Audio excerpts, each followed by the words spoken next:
Assalamualaikum warahmatullahi wabarakatuh. Selamat pagi pemirsa, apa kabar Anda hari ini? Beragam informasi penting dan menarik akan kami sajikan untuk Anda. Bersama saya Nofri Afandi, inilah kabar Sumatera.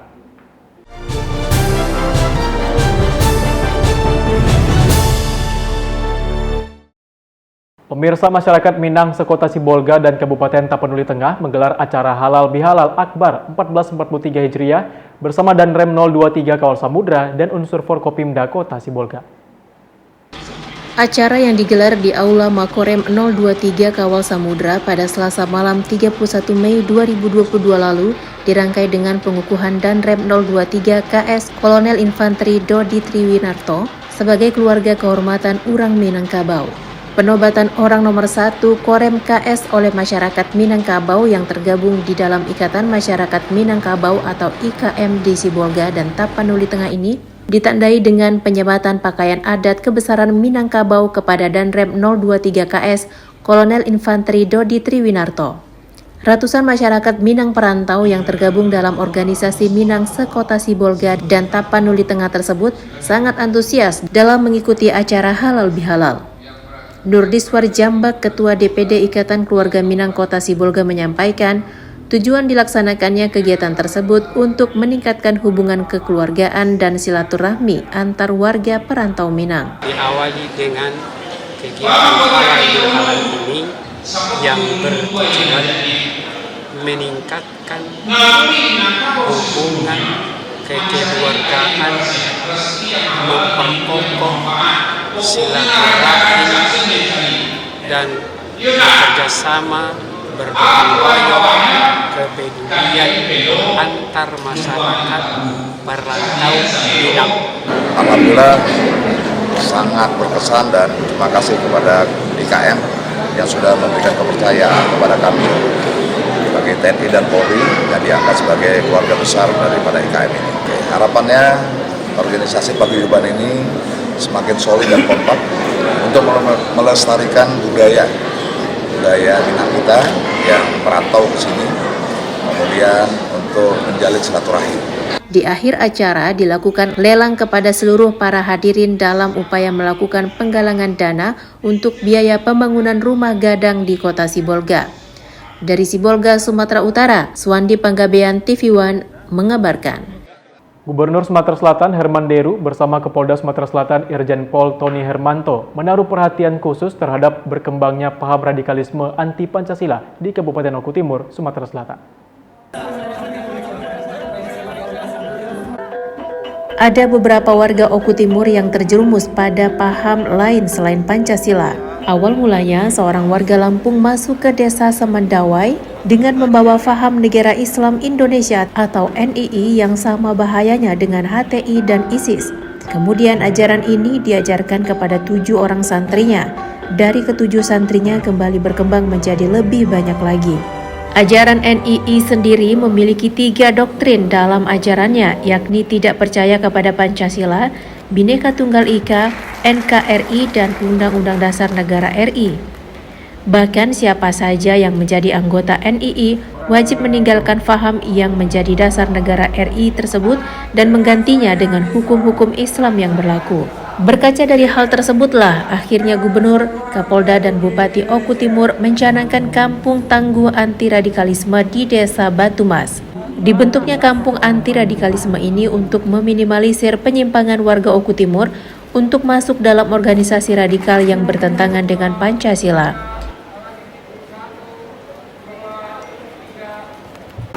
Terima kasih kepada jajaran kepolisian daerah Sumatera Selatan, Kodam 2, dan kejaksaan, pihak Intel, Binda, maupun Intel yang ada pada Polres, kepala Direktur Polda, juga yang ada di Polda, dan juga yang ada di Polda, juga di kejaksaan yang telah mendeteksi sejak dini, di mana ada 39 orang saudara-saudara kita yang sempat terpapar dengan ajaran-ajaran atau ajakan dari salah satu organisasi yang terlarang di negara ini, NII.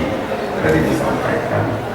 Di sisi lain, Kapolda Sumsel Irjen Pol Tony Hermanto membenarkan adanya beberapa warga Oku Timur yang masuk dalam organisasi terlarang di Indonesia. Kapolda sendiri telah memerintahkan jajarannya ke bawah untuk melakukan tindakan dan selalu waspada terhadap warga yang bisa masuk ke dalam organisasi terlarang. Kita lihat hari ini ada 39, ya artinya terbukti ada saudara-saudara kita yang memahami ya paham sebelumnya, sehingga menyebabkan ya ada kekuatan. Sementara itu, Bupati Oku Halanosin mengatakan akan membina warganya yang sempat menyimpang dari NKRI. Nantinya, Lanosin akan turun tangan untuk melakukan pengecekan apa yang sebenarnya terjadi di wilayah yang dipimpinnya sehingga ada warga yang masuk dalam ajaran menyimpang. Adanya teman-teman yang sudah dibayar dan kembali ke NKRI ini menjadi roll-on atau embrio sehingga untuk mencegah radikalisme ini tersebar di Oku Timur ini kita minimalisir atau kita hilangkan sama sekali. Seperti apa yang telah disampaikan tadi, artinya dari struktur pemerintahan desa nanti akan mendekati secara persuasif dan apa yang menjadi penyebab, dan kita akan berikan binaan seperti salah satu contoh tadi, seperti beasiswa boleh, seperti apakah dari kesejahteraan ataukah memang dari ideologinya yang masuk berubah, ini penyebabnya kita cari lebih detail lagi.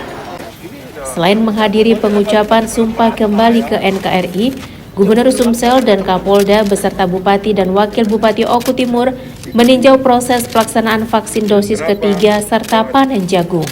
Dari Kabupaten Oku Timur, Sumatera Selatan, Herman Sawiran, Bagus Mihargo, TV One mengabarkan.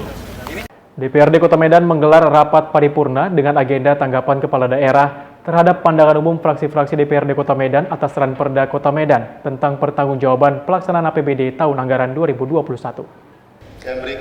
Rapat paripurna dibuka oleh Ketua DPRD Kota Medan Hashim, didampingi Wakil Ketua Ikhwan Ritonga, Rajudin Sagala, dan Bahrum Syah yang berlangsung di Gedung DPRD Medan, Jalan Kapten Maulana Lubis.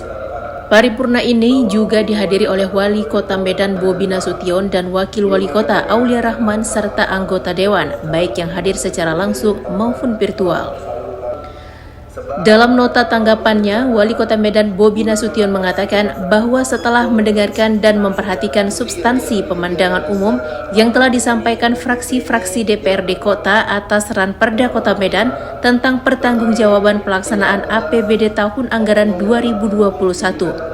Pemko Medan menyadari belum seluruh kebijakan pendapatan belanja dan pembiayaan daerah yang dirumuskan dalam Ranperda tentang perubahan APBD tahun anggaran 2021 dapat sepenuhnya sesuai keinginan dan harapan.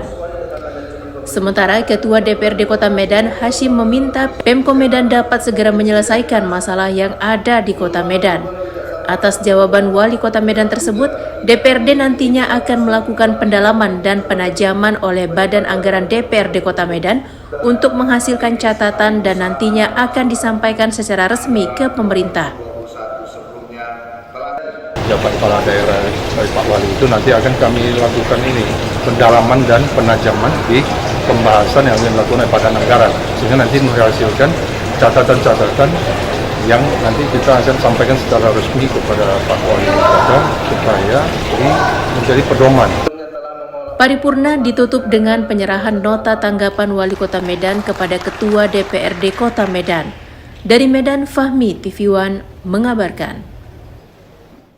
Pengurus Federasi Aerosport Indonesia atau FASI Provinsi Jambi resmi dikukuhkan. Wali Kota Sungai Penuh Ahmadi Zubir diamanahkan menjabat sebagai Ketua Umum Federasi Aerosport Indonesia Provinsi Jambi periode 2021-2025. Bertempat di Aula Kantor Wali Kota Sungai Penuh Jambi pada Kamis 9 Juni 2022 lalu, Sekretaris Jenderal Pengurus Besar Federasi Aerosport Indonesia Marsikal TNI Fazar Adrianto laksanakan pengukuhan pengurus Federasi Aerosport Indonesia FASI Provinsi Jambi periode 2021 sampai 2025.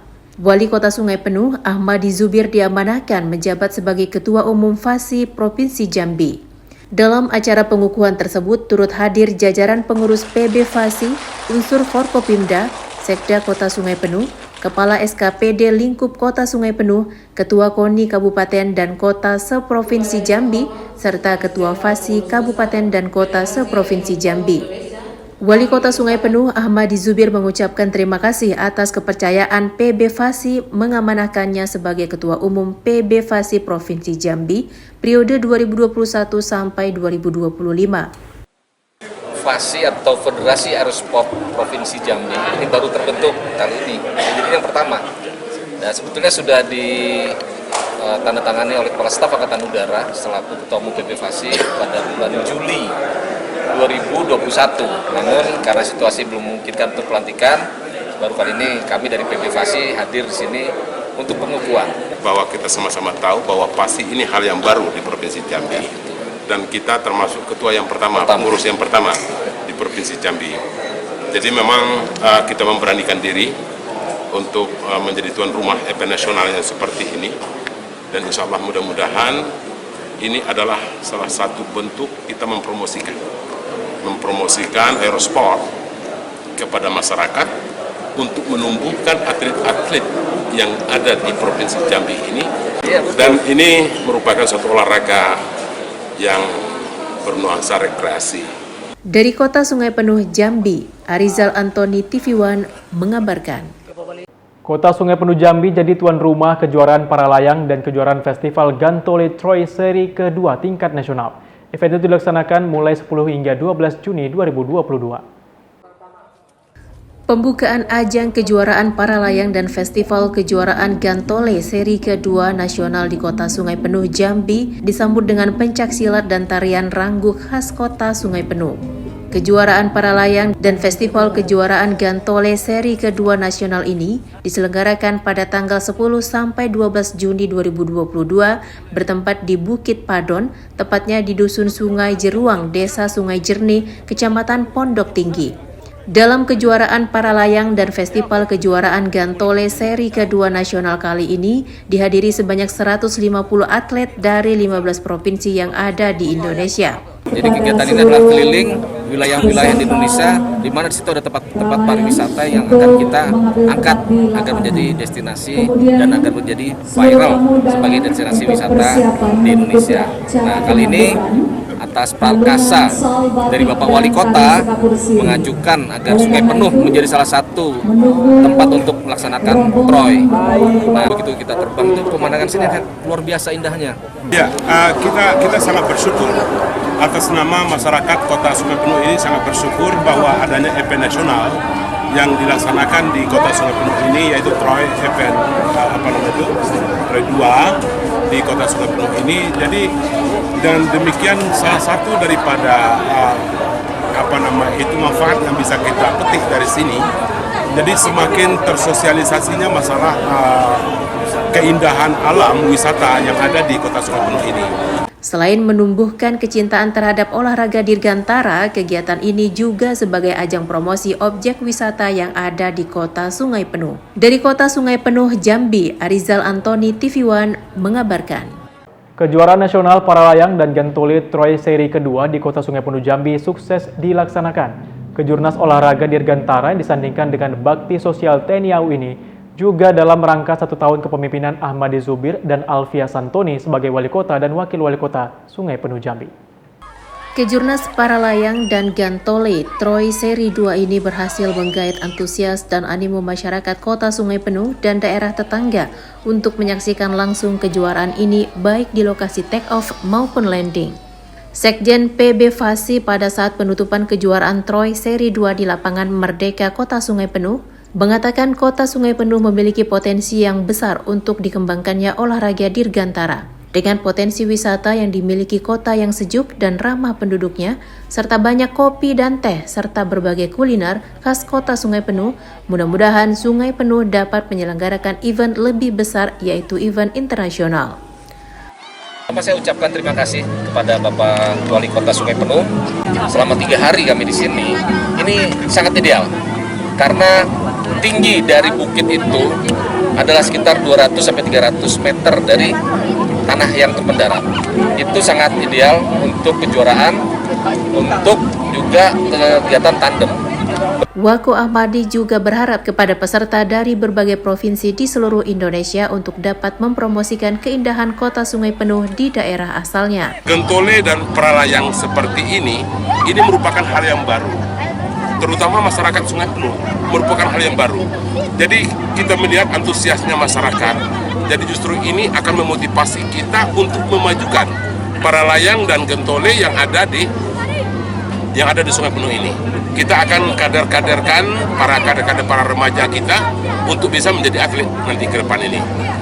Jadi atas nama pemerintah Kota Sungai Penuh, masyarakat Kota Sungai Penuh benar-benar memberanikan diri dan kami banyak mengucapkan terima kasih. Dari Kota Sungai Penuh Jambi, Rizal Antoni TV One mengabarkan. Kembali di kabar Sumatera pemirsa, Ketua Tim Penggerak PKK Lampung, Riana Sari Arinal menghadiri pengajian Pemprov Lampung dan TP PKK Provinsi di halaman Stadion Sukung, Kota Bumi, Selasa 31 Maret 2022. Kedatangan istri Gubernur Lampung ini disambut Bupati Lampung Utara Budi Utomo bersama istri Nur Endah Sulastri. Kedatangan istri Gubernur Lampung ini disambut Bupati Lampung Utara Budi Utomo bersama istri Nur Endah Sulastri.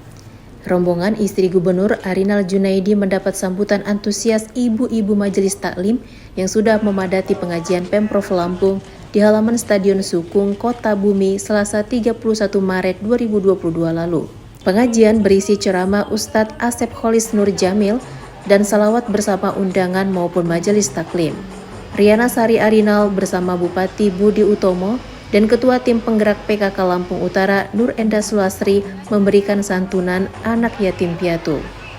Sambutan Budi Utomo mengatakan pertemuan dalam pengajian Pemprov Lampung menambah motivasi dan dukungan untuk menciptakan kehidupan rakyat Lampung berjaya, yaitu aman, berbudaya, maju, berdaya saing, dan sejahtera.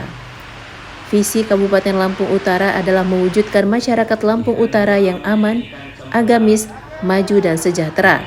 Dengan masyarakat agamis, insya Allah pembangunan bakal berhasil.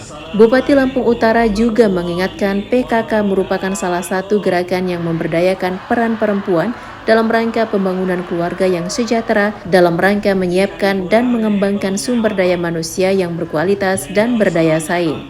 Perlu saya sampaikan bahwa visi Kabupaten Lampung Utara adalah mewujudkan masyarakat Lampung Utara yang aman, agamis, maju, dan sejahtera. Dengan masyarakatnya yang agamis, maka insya Allah pembangunan yang kita laksanakan pun akan berhasil lebih baik pula. Sebagaimana kita ketahui bersama bahwa pembangunan tidak hanya sebatas pembangunan fisik semata, tetapi juga harus diimbangi dengan pembangunan mental spiritual.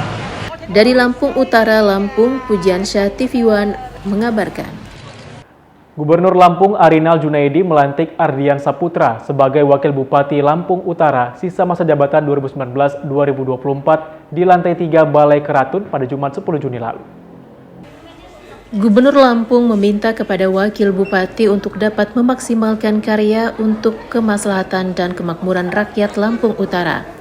Selain itu, juga Wakil Bupati bisa memperbaiki tata kelola pemerintahan yang saat ini cukup lemas dan memantau serta mengevaluasi penyelenggaraan pemerintahan yang dilakukan oleh perangkat daerah, kelurahan, dan organisasi masyarakat. Gubernur Lampung Arinal Junaidi melantik dan mengambil sumpah jabatan Ardian Saputra sebagai Wakil Bupati Lampung Utara untuk sisa masa jabatan 2019 sampai 2024 di Balai Keratun, Komplek Kantor Gubernur Lampung pada Jumat 10 Juni 2022 lalu. Pelantikan ini merupakan pemenuhan atas ketentuan peraturan perundang-undangan dalam hal pengisian kekosongan jabatan Wakil Bupati Lampung Utara setelah H. Budi Utomo pada tanggal 3 November 2020 lalu dilantik dan diambil sumpahnya sebagai Bupati Lampung Utara untuk sisa masa jabatan tahun 2019 sampai 2024. Arinal Junaidi meminta kepada Wakil Bupati bersama Bupati Lampung Utara untuk dapat memaksimalkan karya untuk kemaslahatan dan kemakmuran rakyat Lampung Utara. Jabatan itu merupakan amanah dan berikan yang terbaik untuk kemajuan Lampung Utara. Wakil Bupati Lampung Utara memiliki tugas utama untuk membantu Bupati dalam memimpin pelaksanaan urusan pemerintahan yang menjadi kewenangan daerah. Selain itu, mengkoordinasikan kegiatan perangkat daerah dan menindaklanjuti laporan dan atau temuan hasil pengawasan aparat pengawasan. Gubernur Lampung menyebutkan Wakil Bupati juga mempunyai tugas untuk memberikan saran dan pertimbangan kepada Bupati Lampung Utara dalam pelaksanaan pemerintahan daerah, sekaligus memantau dan mengevaluasi penyelenggaraan pemerintahan yang dilaksanakan oleh perangkat daerah, kelurahan, dan atau desa. Adinal Junaidi juga mengajak semua pihak maupun masyarakat Kabupaten Lampung Utara untuk tetap menjaga stabilitas dan kondusivitas daerah, memperkuat sinergitas penyelenggaraan pemerintahan. Wakil Bupati juga perlu untuk senantiasa berkomunikasi dan menjaga harmonisasi yang baik dalam melaksanakan peran serta fungsi kepada Bupati dan seluruh instrumen pemerintahan maupun elemen masyarakat yang ada di Kabupaten Lampung Utara. Terakhir, Adinal menyebutkan, ke depan fokus pemerintah akan diarahkan kepada penetapan kebijakan fiskal yang mendukung diantaranya pemulihan perekonomian dan pembangunan kualitas sumber daya manusia. Selanjutnya, pembangunan infrastruktur, reformasi birokrasi, revitalisasi industri, serta dukungan-dukungan terhadap pertumbuhan ekonomi hijau.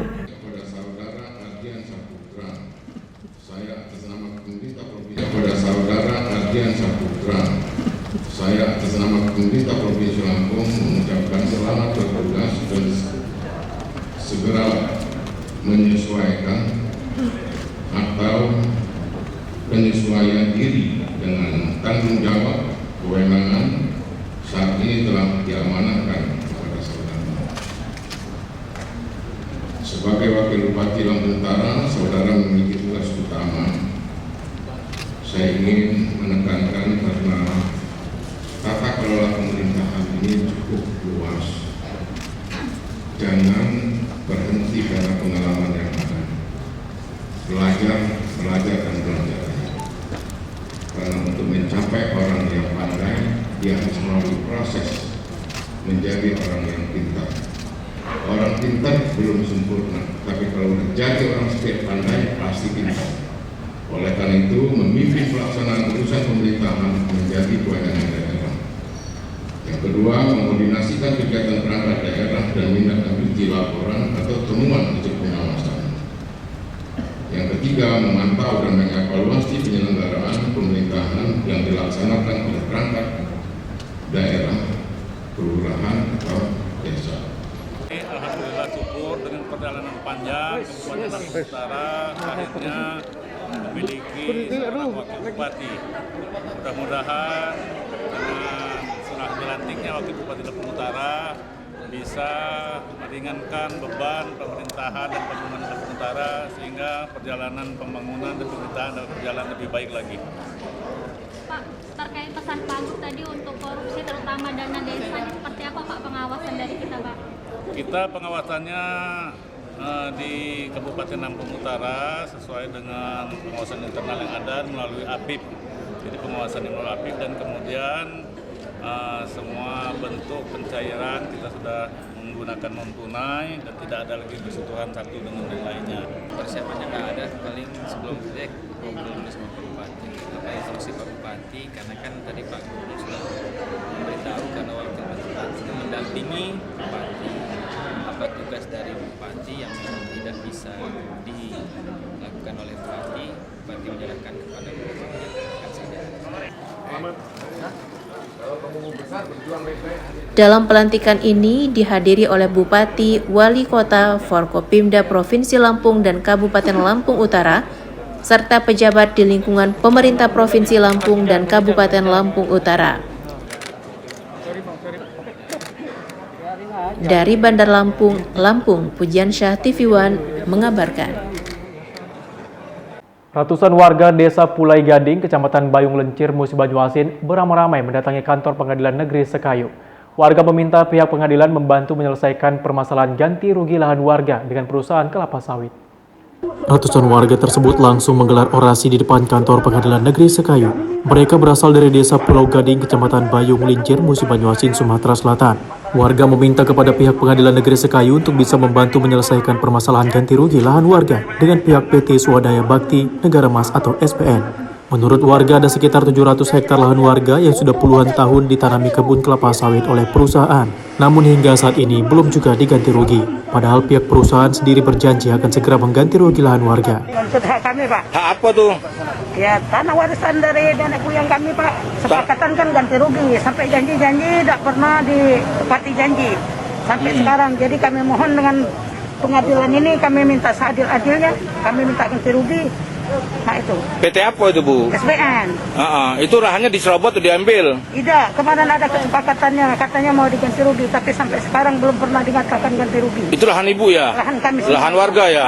Juga pihak Pengadilan Negeri Sekayu agar mengetahui secara utuh permasalahan konflik agraria masyarakat dengan pihak PT SBN yang ada di Desa Pulau Gading. Masyarakat pada intinya menuntut haknya yang belum tuntas diganti rugi oleh pihak perusahaan PT SBN sudah berlarut-larut puluhan tahun. Hingga saat ini belum diganti rugi. Bahkan lahan masyarakat ratusan hektar tersebut berada di dalam izin HGU dan izin lokasi.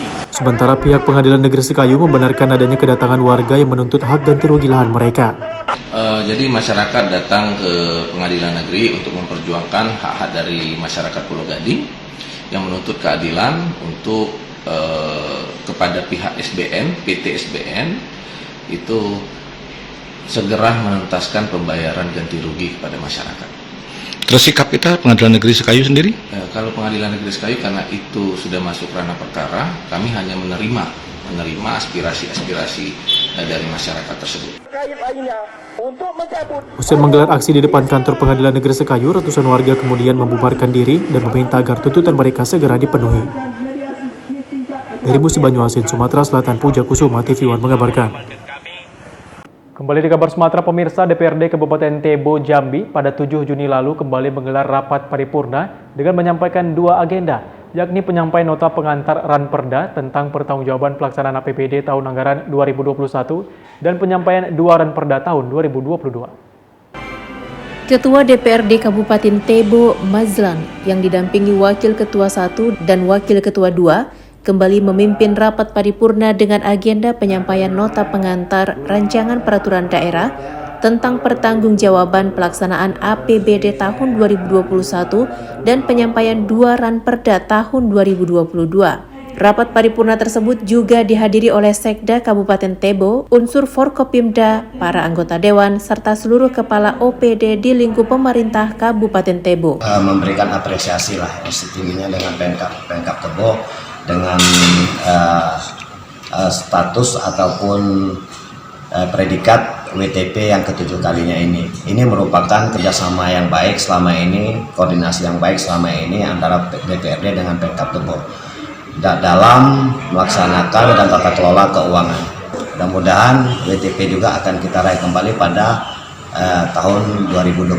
Kita dalam regulasi untuk pertanggungjawaban APBD itu setelah regulasi harus menyampaikan 6 bulan setelah anggaran dibahas. Terus ini memang harus disampaikan karena untuk evaluasi DPRD untuk anggaran depan. Alhamdulillah memang untuk tahun 2021 pemerintah daerah sudah cukup maksimal karena indikatornya kita mendapat WTP yang 7 kali. Oh gitu. Ya. Untuk mempertahankan WTP ini, Pak? Tentu mempertahankan harus dijaga lagi kalau bisa ditingkatkan. Atas capaian ini, DPRD kembali mengharapkan agar Pemkab Tebo yang saat ini dijabat oleh PJ Bupati kembali menerima predikat WTP tersebut di tahun 2022 dan tahun yang akan datang. Dari Kabupaten Tebo, Jambi, Tarmizi, TV One mengabarkan. Sekretaris Daerah Kota Palembang meresmikan rumah kompos bantuan CSR PT Bukit Asam di Kelurahan 34 Ulu, Kecamatan Seberang Ulu 1.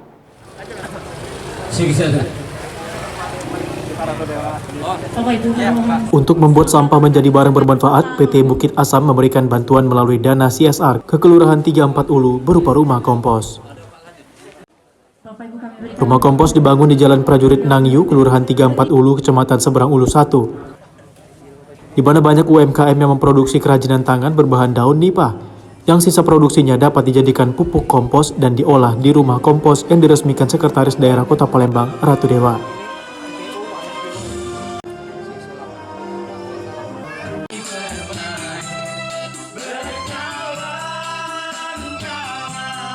Martono. Bukan ini baik Pak ya, Pak Yudi ya, sumbangsi dari PTBA terhadap pembangunan yang ada di Palembang. Saat ini potensi sampah Kota Palembang 1.200 ton per hari. Dengan adanya rumah kompos dapat membantu mengolah sampah di Kota Palembang. Sekda berharap warga dapat menjaga dan memelihara rumah kompos bantuan dari PT Bukit Asam ini. Dengan demikian dapat memperdayakan UMKM yang ada di sekitarnya. Maka harapan saya, karena ini adalah aset penting, mari buat warga Palembang, khususnya di Kelurahan 340, Kecamatan 1, aset ini harus kita pelihara dengan baik. Dan ini juga dalam rangka memberdayakan UMKM yang ada di sekitar sini. Maka dari itu hari ini kita resmikan rumah kompos yang ada di 340. Usai meresmikan rumah kompos yang dapat dioperasikan selama 8 jam per hari, Sekda Kota Palembang meninjau UMKM yang memproduksi kerajinan tangan berupa anyaman hingga rokok dari daun nipah. Dari Palembang, Sumatera Selatan, Ganda Kopatra, TV One mengabarkan. Untuk mencari bibit pemain handal dan profesional di bidang volleyball, pemerintah Desa Karanganyar, Kecamatan Babat Toman, Musi Banyuasin, Sumatera Selatan menggelar turnamen bola voli terbuka atau open yang berhadiah puluhan juta rupiah. Open Volleyball yang diadakan oleh Karang Taruna serta pemerintah Desa Karanganyar, Kecamatan Babat Toman, Musi Banyuasin dibuka langsung oleh PJ Bupati Musi Banyuasin, Apriyadi. Turnamen bola voli terbuka ini dilaksanakan di gelanggang olahraga Desa Karanganyar dengan merebutkan hadiah trofi serta uang sebesar 20 juta rupiah. Kepala Desa Karanganyar Zulkarnain mengatakan, ajang bergengsi turnamen volleyball ini diadakan selain untuk mencari bibit pemain yang profesional, juga untuk ajang silaturahmi. Ada 35 klub yang mengikuti turnamen ini dilaksanakan dari tanggal 13 Juni hingga 19 Juni 2022.